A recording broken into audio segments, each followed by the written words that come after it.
setiap jalanku, memuliakan nama-Mu. Shalom bagi kita semua, Bapak Ibu, saudara-saudari yang terkasih, dimanapun berada, apa kabarnya? Semoga dalam keadaan sehat dan sukacita selalu. Firman Tuhan yang akan saya sampaikan adalah khotbah pada hari Minggu 14 Februari 2021. Dan sebelum saya membacakan teksnya, terlebih dahulu kita bersatu di dalam doa. Kita berdoa.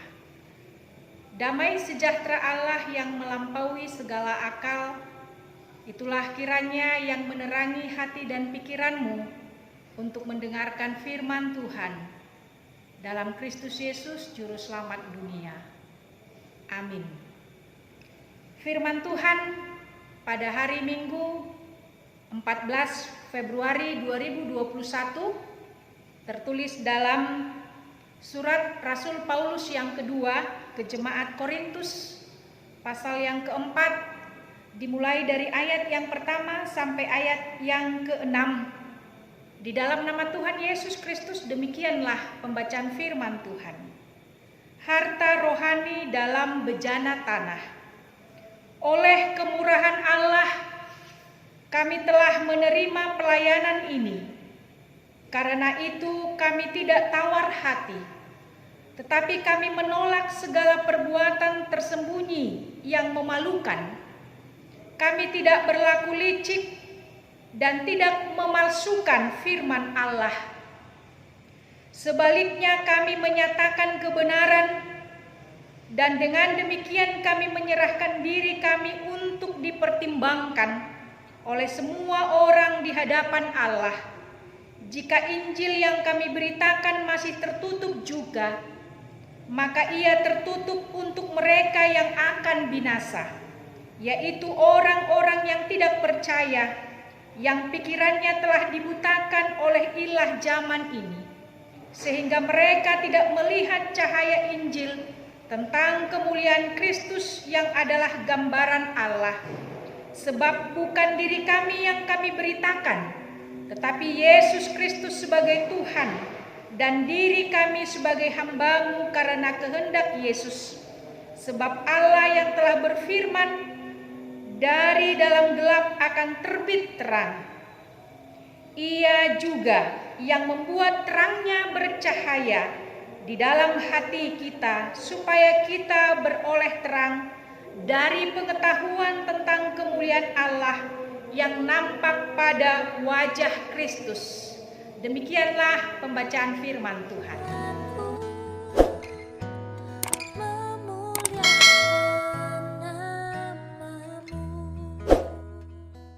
Saudara-saudari yang terkasih, adapun yang menjadi tema khotbah pada hari Minggu 14 Februari 2021 adalah pelayan Tuhan yang setia. Seorang tuan sedang mencari sebuah bejana. Sambil berjalan, sang tuan melihat dan menilai bejana-bejana tersebut. Lalu bejana emas berkata, "Pilihlah aku, Tuan. Aku mengkilap dan bercahaya. Aku sangat berharga dan aku akan melakukan segala sesuatu dengan benar. Keindahanku akan mengalahkan yang lain. Dan untuk orang seperti tuanku, emas adalah yang terbaik." Tetapi tuan itu hanya lewat saja tanpa berkata apa-apa. Kemudian ia melihat suatu bejana perak, ramping dan tinggi. Bejana perak yang ramping dan tinggi itu berkata, "Aku akan melayani engkau, tuanku. Aku akan menuangkan anggurmu dan aku akan berada di mejamu di setiap acara jamuan makan. Garisku yang sangat indah, ukiranku yang sangat nyata, dan perakku akan selalu memujimu." Tetapi tuan itu hanya lewat saja dan menemukan kembali sebuah bejana dari kaca. Bejana kaca ini lebar sekali mulutnya dan dipoles seperti kaca. Bejana kaca itu berkata, "Tuanku, sini, pilihlah aku. Aku tahu aku akan terpilih. Taruhlah aku di mejamu, maka semua orang akan memandangku." Namun Tuan itu tetap hanya melewatinya dan tidak berkata apa-apa. Bejana kristal pun berkata, "Tuanku, lihatlah aku." Bejana kristal itu mengatakan bahwa dia adalah bejana kristal yang sangat indah, yang sangat jernih. Aku sangat transparan dan menunjukkan betapa baiknya aku. Meskipun aku mudah pecah, tetapi aku akan melayani Tuhan dengan sebaik mungkin. Dan aku yakin aku akan bahagia dan senang tinggal bersama dengan Tuanku di rumahmu. Tetapi Tuan itu kemudian lewat begitu saja dan tidak berkata apa-apa. Lalu Tuan itu menemukan bejana kayu yang dipoles dan terukir sangat indah sekali. Berdiri teguh, dan bejana kayu itu berkata, "Tuanku, engkau dapat memakai aku." Bejana kayu itu berkata bahwa dia akan melayani, memberikan yang terbaik kepada tuannya tersebut. Tetapi dia mengatakan bahwa, "Aku lebih senang bila tuanku memakai aku untuk tempat buah-buahan saja dan bukan untuk roti." Kemudian tuan itu melihat ke bawah dan dia melihat bejana tanah liat, kosong dan hancur, terbaring begitu saja. Tidak ada harapan untuk terpilih sebagai bejana tuan itu. Bejana tanah liat hanya diam saja, tetapi tuan itu berkata, "Ah, inilah bejana yang aku cari-cari. Aku akan perbaiki bejana yang sudah hancur ini, dan aku akan pakai bejana ini, dan aku akan buat sebagai milikku seutuhnya. Aku tidak membutuhkan bejana yang mempunyai kebanggaan. Tidak juga bejana yang terlalu tinggi untuk ditaruh di rak. Tidak juga membutuhkan bejana yang mempunyai mulut yang lebar dan dalam. Tidak juga yang memamerkan isinya dengan sombong. Tidak juga yang merasa dirinya selalu benar. Tetapi aku mencari sebuah bejana yang sangat sederhana sekali, yang akan kupenuhi dengan kuasa dan kehendakku." Kemudian Tuhan itu mengangkat bejana tanah liat itu. Ia memperbaikinya, ia membersihkannya dan memenuhinya. Ia berbicara dengan lembut sekali kepada bejana tanah liat itu. "Ada tugas yang perlu engkau kerjakan. Jadilah berkat bagi orang lain seperti apa yang telah kuperbuat kepadamu." Bapak Ibu yang dikasihi oleh Tuhan Yesus Kristus, selection mekanis yang Tuhan pakai untuk syarat terpilih menjadi pelayan bukan karena seseorang itu layak, karena ada sebuah kebanggaan yang ada di dalam diri seseorang itu. Bukan karena kepintaran, bukan karena penampilan seseorang itu yang menarik dan lain sebagainya. Tetapi Tuhan memanggil, Tuhan memilih pelayannya untuk menjalankan rencananya. Dengan demikian, Tuhan yang membentuk, Tuhan yang memilih, dan Tuhan yang akan menopang setiap pelayannya untuk melakukan tugas panggilannya sesuai dengan rencana Tuhan. Surat 2 Korintus yang sudah saya bacakan tadi memberikan gambaran hubungan pribadi Paulus dengan jemaat di Korintus. Khususnya bagaimana dia mencoba menjawab semua serangan yang datang kepadanya. Meskipun banyak yang mendukung Rasul Paulus di dalam pelayanannya, tetapi ada juga yang menantang kewibawaannya sebagai seorang rasul. Sejumlah orang mengkritik cara dia berbicara, cara dia menulis, dan yang lainnya juga menganggap ia kurang bersahabat. Dan komentar-komentar Rasul Paulus yang terlalu keras. Bahkan beberapa lawannya menuduh bahwa kesungguhannya dan penderitaan Paulus di dalam pelayanannya adalah palsu. Sebab tersimpan maksud yang tersembunyi dan licik. Bagi para lawannya, Paulus tidak memiliki otoritas untuk memberitakan Injil.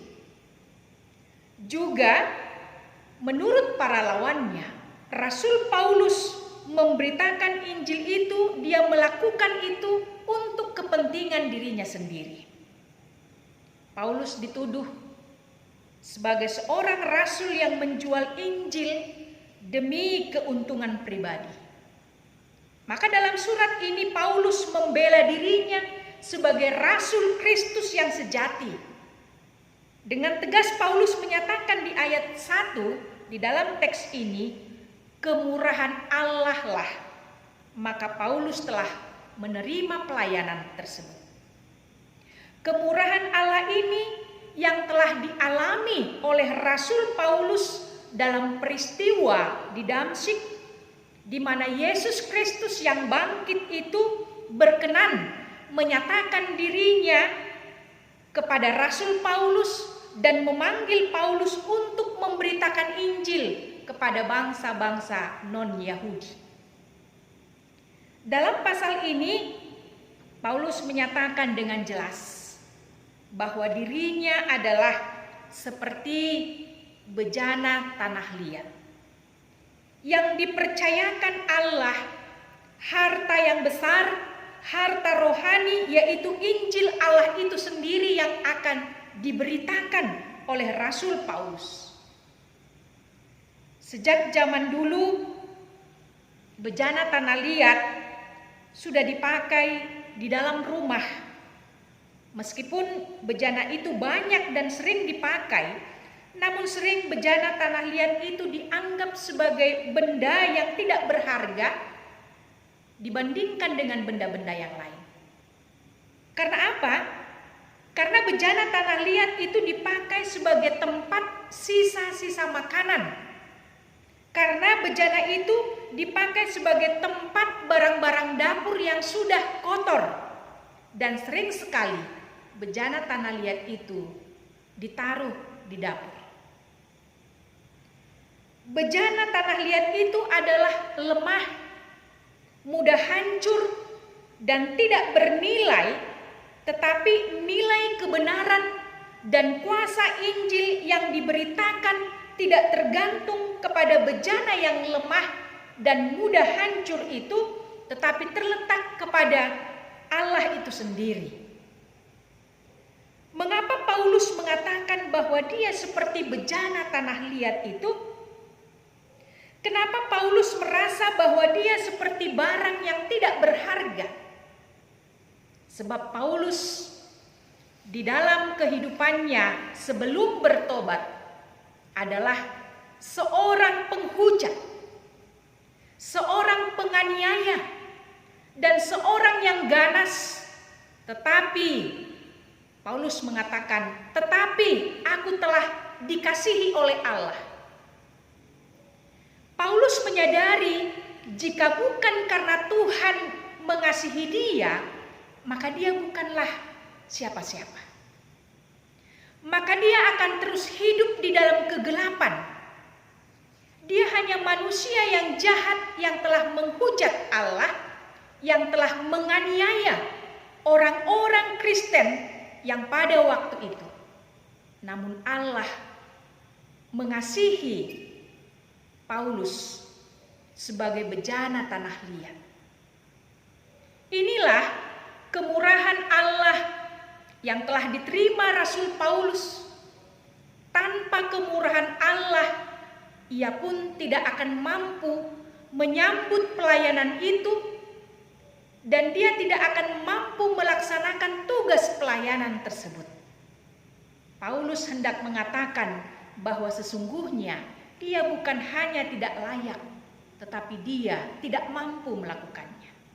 Tetapi Roh Tuhan telah memampukannya untuk menerima pelayanan tersebut dengan penuh kesungguhan dan kesetiaan. Saudara-saudari yang terkasih, dalam kesaksian dan pengalaman Paulus yang menerima kemurahan Allah untuk menjadi seorang rasul, memberitakan Injil, Paulus menunjukkan kesetiaannya, menunjukkan kesungguhannya melakukan tugas panggilannya. Paulus menjawab tudingan para lawannya yang meragukan kerasulannya dengan mengatakan, dengan menunjukkan dalam dua cara. Yang pertama, Paulus melayani dengan setia, dengan penuh integritas. Tudingan para lawannya yang menyatakan bahwa Paulus memberitakan Injil untuk kepentingan pribadi, bahkan dikatakan menjual Injil. Tuduhan ini tidak membuat Rasul Paulus menjadi tawar hati. Tetapi di dalam ayat 2, Paulus melakukan pembelaan diri bahwa Paulus menolak perbuatan tersembunyi yang memalukan. Ia tidak berlaku licik dan ia tidak memalsukan firman Allah. Paulus menghargai panggilannya. Karena itu ia melakukan panggilannya dengan setia, dengan penuh kesungguhan, tidak berputus asa. Bahkan pelayanannya dilakukan dengan menunjukkan sebuah keteladanan yang baik. Para hamba Tuhan saat ini juga harus tetap setia di dalam integritas melakukan tugas panggilannya. Banyak orang-orang Kristen yang sudah dibutakan oleh ilah zaman. Apa saja ilah zaman itu? Yaitu ilah kesenangan. Banyak orang sekarang hanya untuk memenuhi kesenangannya saja, bahkan di dalam saat ibadah pun dia datang beribadah hanya untuk memenuhi kesenangannya, bukan lagi untuk memenuhi kesenangan dari Tuhan. Ada juga ilah harta duniawi dan ilah kedudukan, sehingga orang-orang Kristen sudah menggantungkan hidupnya hanya kepada harta dan kedudukan. Dan semuanya inilah yang membutakan dan tidak melihat lagi cahaya Injil tentang kemuliaan Kristus. Maka hamba-hamba Tuhan pada saat ini harus memberitakan firman Tuhan kepada orang-orang yang sudah dibutakan oleh ilah zaman tersebut. Demikian hendaknya di dalam kehidupan orang Kristen dalam dunia pekerjaannya, kita terpanggil untuk memiliki integritas, untuk menghadirkan berkat dan mendatangkan kemuliaan Kristus. Kita hidup di dalam waktu yang sama dan berjalan serta di ruang yang sama. Hanya tempat, jenis, dan sifat kerja yang membedakan antara yang satu dengan yang lain. Bekerja adalah perbuatan, usaha, dan tindakan yang mulia di hadapan Tuhan jika motivasinya dilandasi mensyukuri berkat Tuhan. Sehingga tidak ada lagi maksud-maksud yang tersembunyi yang dilakukan di dalam pekerjaannya. Tidak ada lagi yang berlaku licik dalam dunia pekerjaannya. Namun apa yang dilakukan seseorang itu di dalam dunia pekerjaannya adalah menghadirkan berkat untuk orang-orang di sekelilingnya dan menjadi kemuliaan bagi Kristus. Yang kedua, Paulus melakukan pelayanannya demi kemuliaan Kristus. Paulus di ayat 5 sangat jelas menyatakan, bukan diri kami yang kami beritakan, tetapi Yesus Kristus sebagai Tuhan yang kami beritakan. Bahkan Paulus menyebut dirinya adalah sebagai hamba. Seorang hamba, seorang budak, tentu setiap saat harus melayani tuannya, rajanya secara total karena ia adalah miliknya. Hamba harus bertindak sesuai kehendak tuannya, kehendak rajanya. Ciri khas hamba Tuhan adalah ketaatan dan kesetiaan. Hamba Tuhan, baik laki-laki maupun perempuan, dicurahkan Roh Kudus dan mereka akan bernubuat. Di hadapan Tuhan Allah Pencipta yang Maha Kasih, yang Maha Kuasa, status manusia adalah sebagai hamba, sebagai budak, sebagai abdi yang terpanggil untuk melakukan kehendak Tuhan.